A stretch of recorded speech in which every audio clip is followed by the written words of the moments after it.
the tear sheets that you come back with and the experience that a young man or woman comes back with is phenomenal, because realistically, what other career in this world can you pursue at 14 or 15 years old that gives you the opportunity to work around the world, make money, right?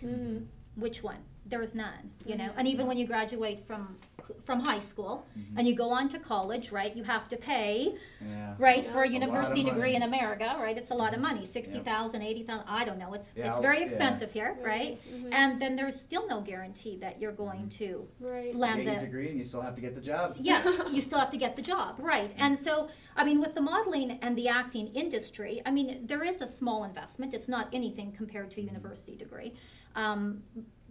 And there is that chance that maybe you won't hit, but what I tend to have found after these 17 years is if you are persistent long enough and you don't get discouraged and you don't give up, that eventually you hit somehow, somewhere, some way.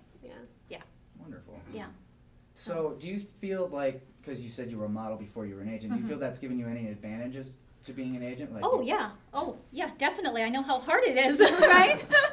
You know, when you're in line with the 50 other kids and you don't get picked, right? And you're like, oh, right? So, you know, I can sympathize with the hard job that it actually is. Like, everybody thinks, you know, you watch TV and you're an entertainer. I know it's so glamorous and it's so glorious and it's so easy, but it's not, right? And anybody that is any good at anything, whether it's a pro hockey player or it's a pro football player, they make the difficult look easy. And I mean, that's the same with this business. Just part of being good at your job. Yeah, well, and being exceptional at your job. I mean, and especially I would have to say today with the economy the way it is, right? I don't see that there is as much room for error, you know, because you have a tough economy, you have a shrinking economy, right? And what's the first thing to be cut? Advertising. And what is hired? Models and actors, right? So you don't have as much room for error. So, you know, it forces you to do an exceptional job. And if you don't do an exceptional job, you know, that girl from Milan will email me and say, I really want to come to America. Can you work me in Las Vegas? You know, there's the competition due to the internet is just, it's unbelievable. And you got to think, when I was 18, I mean, we didn't have the internet. I mean, we had like a wood computer pretty much, you know.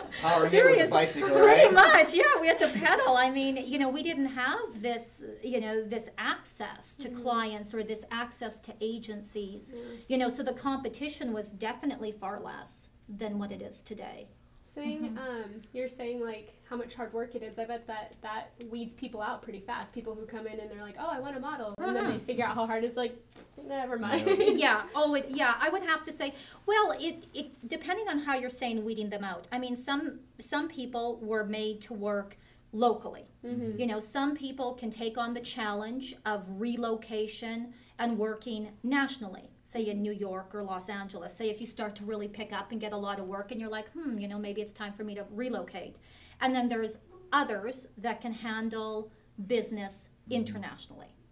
And it doesn't matter in this industry if I always say to the girls and the boys, if you're 14 or 24 and you're working in Tokyo, if the client is paying you a $5,000 day rate, they expect the same thing from a 14-year-old as they do from the 24-year-old. They expect the same maturity level. They expect, you know, the same work ethic. They expect you to show up at your job on time. So, you know, every person is just a little bit different, and not everybody's up for that. And I think the best way to find out if you are is to actually just try. That's really the only way you get to know how. But classic example, the girl that came home. I mean, she wanted so badly to go internationally. I've been promoting her for a year, 1 whole year. And I said, I finally got you a company in Shanghai. You're going to love the city. It's big. It's beautiful. You know, but there's a lot of, you know, obviously Chinese people there. Okay, so you're right. You're going to have a little bit of a culture shock. At the travel brochure. Yeah, you're going to have a culture shock. But, you know, all your expenses are paid for. You just have to go and you just have to work.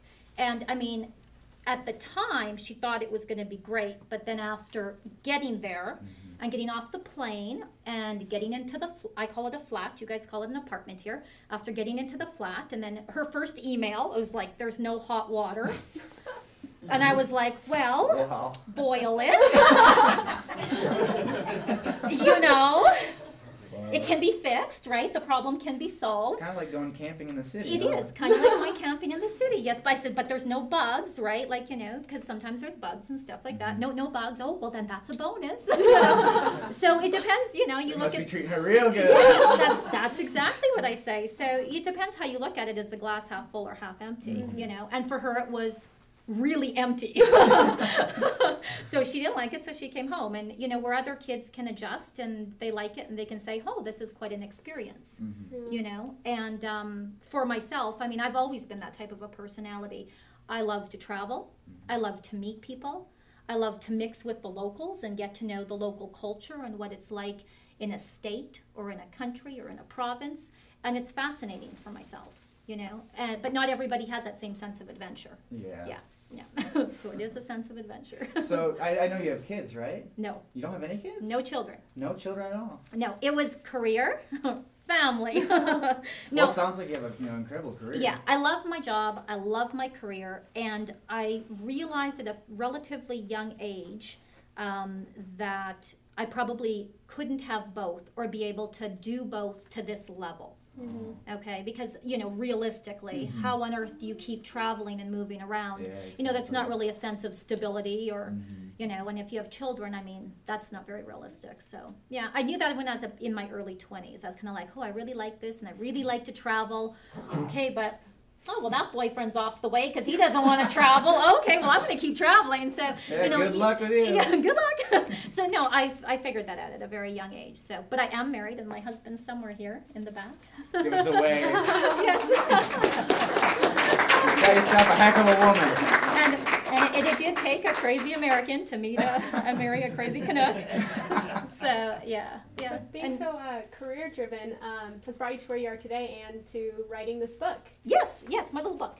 The Model's Checkbook for Success. I really, when I wrote it, I had in mind to gear it towards approximately ages maybe 8 to about 18 or 19, 20-ish. Like it's really for new people starting out in the markets. And it's really just a checkbook, right? This is what you need to do. What I found from being here in the U.S., or when people come in, even to see me at Red, we have open call every Wednesday, 12 till 4, and they have 100 questions. Well, as an agent, I don't have time for 100 questions, okay? Because if I'm answering 100 questions, I'm not booking a job. So if I'm busy talking and training you and developing you, I am not booking a job. So that's a problem.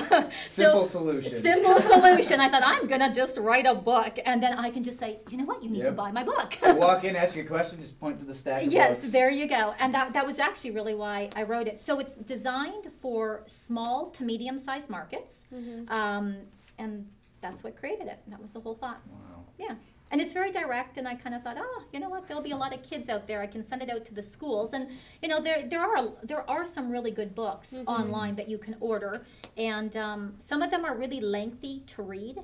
And I think maybe I'm a little bit, I don't know, ADD or ADHD or something. I'm like sitting there reading, and I'm like, oh my gosh, this is boring. So I thought, oh, I'm just going to make it like a checkbook and make it really to the point and easy so that when you somebody... think it's going to be more accessible to the average person? Yeah, trying to when get somebody into it. 16 reads it, they can just go, oh, okay, you know, fast, and it's done, and I'm finished. I get it. Simple enough. Yeah, so that was how I came up with the concept of it.